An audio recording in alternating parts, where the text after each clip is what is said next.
Assalamualaikum warahmatullahi wabarakatuh. Para mahasiswaku yang berbahagia, semoga kalian diberi kesehatan, bagi yang sakit segera diberi kesembuhan. Baik, Pak Amin memulai perkuliahan geometri transformasi ini melalui rekaman, melanjutkan materi sebelumnya. Pada kesempatan kali ini, Pak Amin akan menjelaskan secara singkat berkaitan dengan isometri dan pencerminan. Jadi pencerminan atau refleksi itu merupakan keadaan yang lebih khusus ya, dari isometri. Jadi pencerminan suatu yang lebih khusus dari isometri. Baiklah, kita mengawali pembahasan pertama kita adalah mengenai isometri. Ya, kita ingat isometri. Apa isometri? Arti kata isometri itu berarti memiliki arti ukuran tetap. Ukuran itu bisa panjang, terkait dengan panjang, terkait dengan sudut.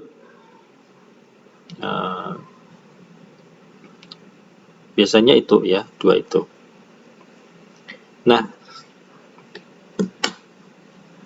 apa definisi dari suatu isometri terkait dengan transformasi di sini? Bahwa dikatakan di sini, misalkan T suatu transformasi, jelas ya, transformasi berarti sudah fungsi itu sudah memenuhi syarat dikatakan suatu transformasi.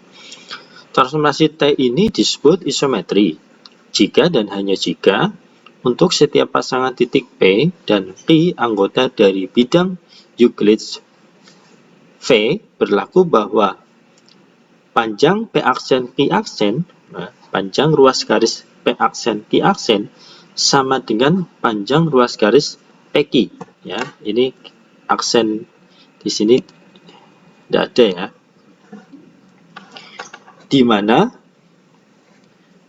P aksen adalah peta dari P, ya, hasil transformasi dari P, dan Q aksen hasil transformasi dari Q. Baik, untuk lebih jelasnya, ya, Pak Amin akan menjelaskan sebagaimana file yang pernah Pak Amin sampaikan.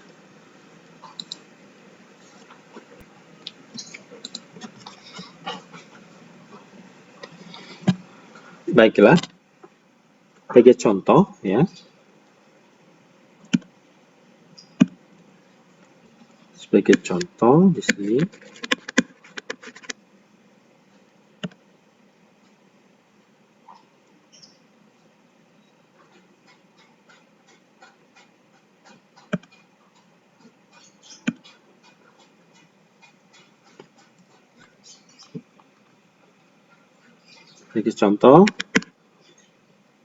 misalkan diketahui ada garis G itu di V, di bidang V. Nah, garis G ini punya transformasi pada bidang V, pada garis G ini dia punya syarat. Ya, jika ada titik P di G, maka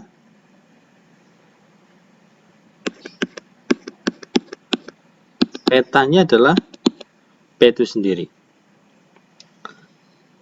Nah, kemudian jika P tidak di G, maka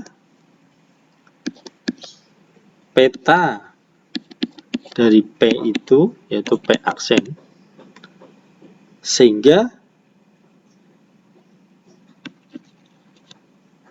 G sumbu dari ruas garis PP aksen. Pertanyaannya adalah apakah transformasi T ini suatu isometri atau bukan? Ya, suatu isometri atau bukan? Artinya kita harus mengecek dua syarat ini apakah mengawetkan ukuran atau tidak. Ya, mengawetkan ukuran, menyebabkan ukurannya tetap atau tidak. Anda bisa lihat file yang saya berikan bahwa untuk membuktikan itu isometri atau tidak, kita harus mengambil dua titik sebarang P dan Q, anggota dari V, ya. Jadi titik P dan Q ada pada bidang V. Selanjutnya kita misalkan ada P aksen, ya. Jadi kita ambil P di V, ya, Q juga di V. Nah, kita misalkan ada P aksen, ya. Misalkan ada P aksen. P aksen itu adalah hasil transformasi dari P. Dan Q aksen itu juga hasil transformasi dari Q. Nah, dari permisalan tadi kita peroleh dua hal. Ya, kita peroleh dua hal dari sini. Yang pertama adalah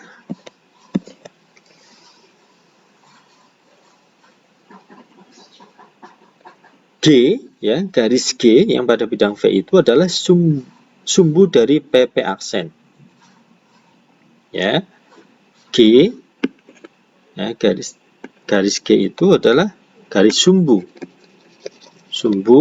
dari PP aksen, terus garis PP aksen.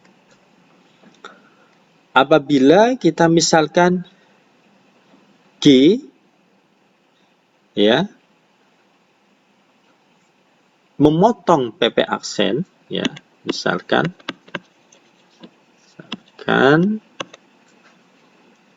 G memotong PP aksen, ya, di N, ya, di titik N maksudnya, maka ada ruas garis yang sama, ya, PN sama dengan N P aksen.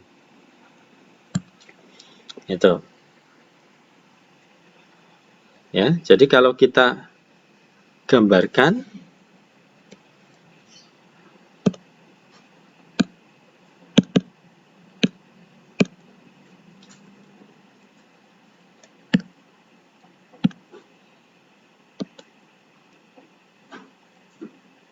seperti ini,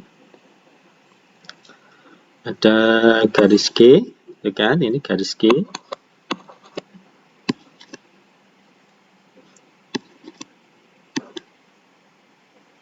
Ada titik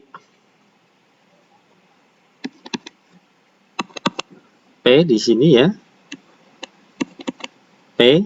Nah, ada titik P aksen ini kaitannya dengan pencerminan, ya. Sini, misalkan aja P aksen. Nah, perpotongan garis G dengan ruas garis PP aksen di sini adalah ada N.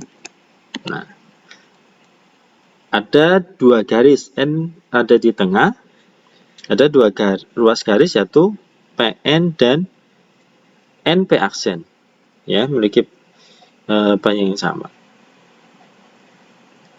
Ini adalah representasi dari yang pertama. Kemudian yang kedua adalah G adalah sumbu dari Q aksen, ya, ruas garis Q aksen. Apabila kita misalkan garis G itu memotong Q aksen di M, ya, di M, maka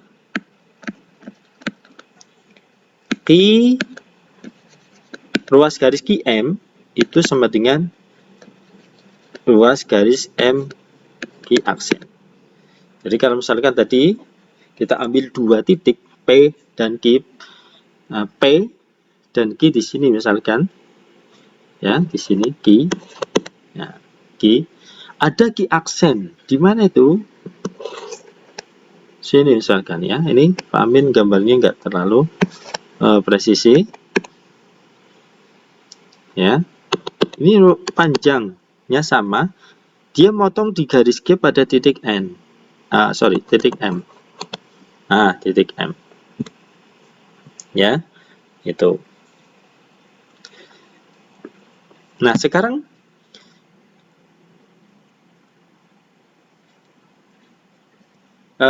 masing-masing P dan Q, ya, P dan Q, P aksen dan Q aksen, P dan M serta P aksen dan M kita hubungkan, ya. Nah, kita hubungkan ini. Kita hubungkan, kita pakai warna yang berbeda.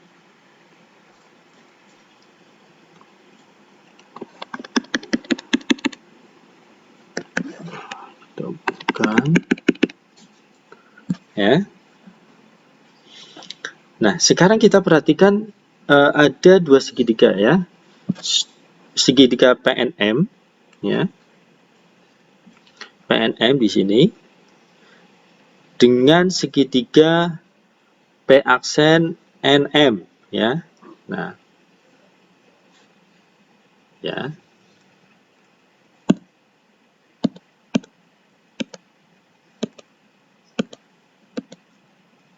Nah, kita perhatikan segitiga.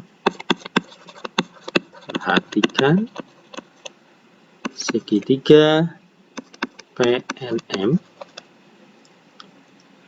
dengan segitiga P aksen NM. Nah, kita lihat, ya, karena PN itu sama dengan, ya, sama, ya, NP aksen, maksudnya sama panjang, ya, dan sudut PNM itu sama dengan sudut P aksen NM, artinya sudut siku-siku gini, ya, sudut siku-siku. Dan juga kita lihat lagi NM, ya, kita kan punya kesamaan, ya, NM sama dengan NM, ya, NM yang pada segitiga PNM dengan NM juga pada segitiga P aksen NM itu sama, ya. Maka ini semua dia punya akibat, maka segitiga, masih ingat dengan syarat segitiga sebangun, ya, sisi sudut sisi, ya, gitu kan. Segitiga PNM itu sebangun dengan sudut segitiga P aksen NM. Dari sini, ya, dari sini dia punya akibat, ya, akibatnya apa? P aksen PM, ya, ya, ini, ya, PM itu sama dengan P aksen M. Ini, ya, sisi miringnya sebagai akibat, kan, karena dua segitiga itu siku-siku. Ini akibat yang pertama. Nah, akibat yang kedua adalah sudut PMN. Nah, sudut PMN ini, ya, sama, sebangun, ya, sebangun dengan sudut P aksen MN. Nah, sama. Itu, ya. Nah, kemudian kita lihat Kami perkecil sedikit ya. Kemudian lanjut ke sini. Kita lihat segitiga ya. Segitiga PQM dengan segitiga P aksen Q aksen M ya. Segitiga itu ya. PQM ya, segitiga yang satunya ya di luar gitu kan. Kita lihat karena ada dua segitiga, kita harus buktikan dua segitiga itu isometri. Nah, di sini kita lihat bahwa tadi kita mengambil dari ini ya, dari ini ya, bahwa PM itu kan sama dengan P aksen M. Nah, dari sini kita bisa melihat bahwa sudut NMQ ya, NMQ, lihat sudut NMQ itu sama atau sebangun dengan sudut NMQ aksen karena siko-siko ya, karena siko-siko. Sudut PMN itu juga sama besar dengan sudut P aksen MN. Nah, kemudian kami perkecil ya, kelihatan. Kemudian sudut apa tadi ini, PMQ itu tidak lain adalah sudut NMQ kita kurangi dengan sudut PMN ya. Sudut PMQ ya, yang ini ya, jadwalnya adalah pengurangan dari sudut NMQ kurangi sudut PMN, itu ya, paham ya? Dan sudut P aksen M Q aksen itu sama dengan ya, satunya sudut NMQ kurangi sudut P aksen MN.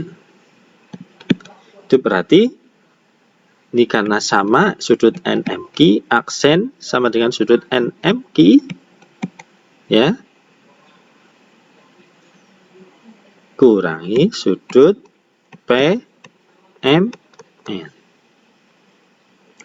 Akibatnya dari sini bahwa bagi akibat maka sudut PMQ sama besar ya, sudut PMQ sama besar dengan sudut P aksen MQ aksen ya. Nah, ini sama besar akhirnya. Nah, kemudian kita lihat lagi bahwa QM ya, QM itu sama dengan Q aksen M ya. Dari sini kita melihat bahwa QM sama dengan Q aksen M. Nah, dari premis ya, saya sebut premis bahwa PM sama dengan PM aksen yang ini ya, ini premis 1 ya. Anda sudah belajar logika matematika. PM sama dengan P aksen M ya. Isi miring gitu kan, isi miring dari segi PNM ya. Kemudian premis kedua adalah yang ini Ini premis kedua adalah sudut PMQ sama dengan sudut P aksen MQ. Sudut PMQ, lihat, PMQ sama dengan sudut P aksen MQ aksen. Premis yang ketiga adalah QM sama dengan Q aksen M. Ya, dari tiga premis ini, ya, dari tiga premis kita bisa menyimpulkan bahwa segitiga PQM itu sebangun, ya, sebangun atau isometri, ya, sebangun dengan segitiga P aksen Q aksen M. Nah, akibat dari ini, ya, maka PQ sama dengan P aksen Q aksen. Itu, ya, P aksen PQ sama dengan P aksen Q aksen sama. Jadi isometrinya adalah tadi kita harus bisa membuktikan bahwa PQ sama dengan P aksen Q aksen, ya, sesuai dengan definisi tadi, ya, itu dikatakan isometri. Baiklah, itu adalah bagaimana kita memahami definisi isometri, ukuran tetap, gitu ya, artinya ukurannya tetap. Jadi kita harus bisa membuktikan apabila diminta membuktikan suatu transformasi, apakah transformasi itu isometri atau bukan, kita harus bisa membuktikan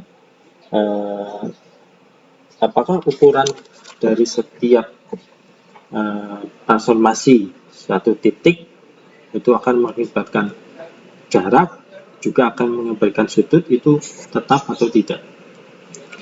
Itu yang bisa kami jelaskan. Silahkan bisa browsing untuk tambahan wawasan terkait dengan isometrik. Semoga bermanfaat. Assalamualaikum warahmatullahi wabarakatuh.